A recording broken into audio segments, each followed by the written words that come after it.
Question? How does win number 200 feel? Terrific. Yeah, that's good. Mean anything? Not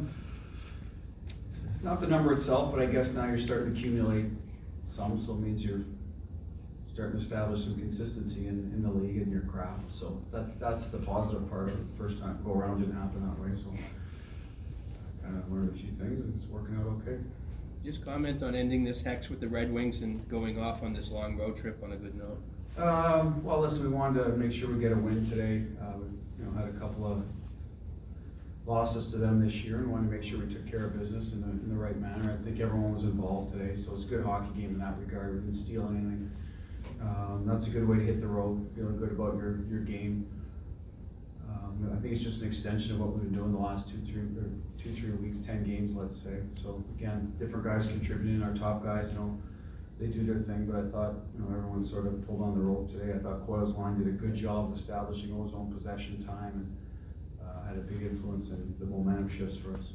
It looked like it could be a repeat of last Sunday, the way things are going in the first day. What's said in the locker room in the first intermission there to have them come out and keep persisting? There wasn't a whole lot. I think we knew our game was in good shape. They made a smart play on the penalty kill, picked off a pass. We talked a bit about adjustments we could make in the power play. It turned out we didn't have any, so it was kind of a wasted intermission in that regard. But I think our guys knew we were playing the right way. We had lots of zone possession time, lots of activity around their net, a couple of bounces that didn't go our way. So if we stuck with it, probably get a little more traffic in front of them.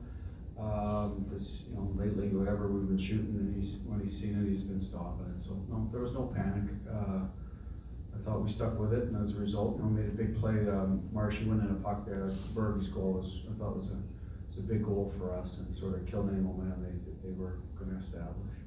Obviously, we've talked a lot about Pasta's finish, but when he has two guys that can get him the puck the way that they do, how does that help? Obviously. Well, I think it's the whole line. What makes them so good is you can't just say, okay, we're going to take his shot away, his passing. I think they all do it well. I think they all can score goals and they can all make plays. Look at Pasta, he had a stretch there. What was it, 8 or so games he didn't score? But he was making plays every night. Every night, turning down shots he wasn't pressing to play Detroit. He made the crew, down the wing all alone, and still thought the best play was to pass it. So I think he's thankful to have those guys, but I think they all, if you'd ask all three, they're all thankful to each other and what their skill sets are. I'm thankful that Bergie's there anchoring it, the veteran that he is, and has kind of pulled them along and taught them both sides of the game. Marshy first, and now more Pasta. So as a coach, that's the part I appreciate. You mentioned the Coyle line. When Charlie especially is playing like that, how much does that wear down an opponent? Well, I think it wears you down and frustrates you as well. If you're an offensive line and you watch a guy ragging the puck the whole time and getting to the net, and you're wasting a lot of energy in your own end, not attacking, I think it frustrates. And that could trickle down. You could start barking at your D for not being able to separate the guy from the puck or whoever's responsibility it is. And that's as much as anything too. It gets the other team off their game. It takes them out of their game if they're not completely focused. So, and then obviously like you said, the natural part is the fatigue. It's no fun chasing around a man his size and trying to battle back, pucks. You don't have much energy when you do get it. So that's the important part. We'd like to see that line finish a little more. Obviously, that's the next step if they can take it to the point where they can convert on the chances a little better. But they are, these two winners are young guys. They're still learning the ropes that way. So we'll see if that develops. I mean, if it does, then they're going to be really dangerous, whoever's on this line. Two more, if there are two. Can you talk about Charlie McAvoy on both ends today? He's really finding his game all around. He was solid at the start of the year. I think he's cleaner.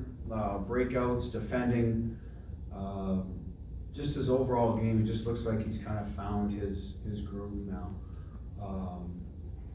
Good to see him shoot the puck. I know in the back of his mind he saw a pass over there and he was thinking of, should I throw it over there? But he's done a little more of that lately, and I think the goals are going to start to come for him because he's got the puck a lot. So it's good. He's, like I said, it's as good as he's played all year, I think, recently. Maybe that first goal, the monkey off his back, has something to do with that. I don't know, only he can answer that, but sure, give him a solid minutes at each end. Thank you. Good. Thanks, everyone.